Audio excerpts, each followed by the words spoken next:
I sometimes hesitate to use the verse because this is one of the verses that are just warped by these phony TV preaching, money grubbing phonies.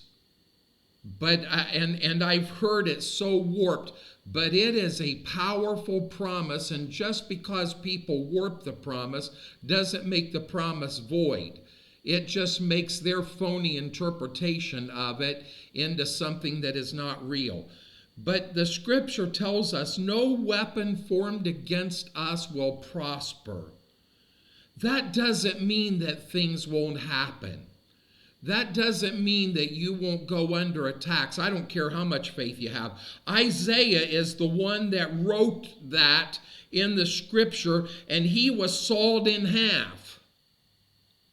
Okay? So just because the weapons, because he's not talking about the fact that we don't have attacks happening in our lives, and sometimes those attacks bring quite effective results. He was sawed in half, folks. But I'm sure that he stood upon that promise that no weapon formed against us would prosper. Hezekiah received a letter from Sennacherib, the king of Syria. And Hezekiah said, God will come and take vengeance and fight for us. God will deliver. When Jesus walked on the water, he said to the disciples, "Fear not. It is I. Within the essence of myself," Jesus is saying, you have nothing to be afraid of, no matter what the storms may be. The gates of hell will not prevail, and regardless of what people think, the gates of hell is not prevailing. The church has laid down, but that's the useless church. The remnant church, the gates of hell are not going to prevail against. No matter what the gates of hell do, God will deliver. We need to grab a hold of the devil by the hair of the head and drag him around for a little while. The enemy was scattered in Syria and Sennacherib. They killed themselves. Let God arise and let the enemy be scattered. Let's charge the gates of hell and let hell know that it will not win in this battle.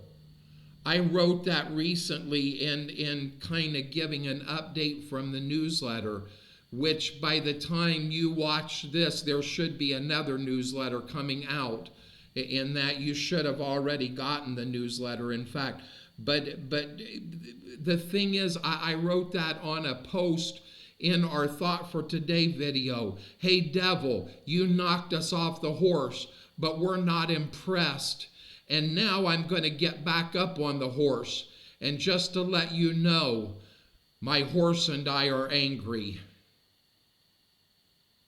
See, we can storm the gates of hell. And yes, are things going crazy around us? Yes. They sawed Isaiah in half. But oh, he had seen the Lord high and lifted up. His train filled the temple. And Isaiah said, "No weapon formed against you shall prosper," for he had seen the Lord.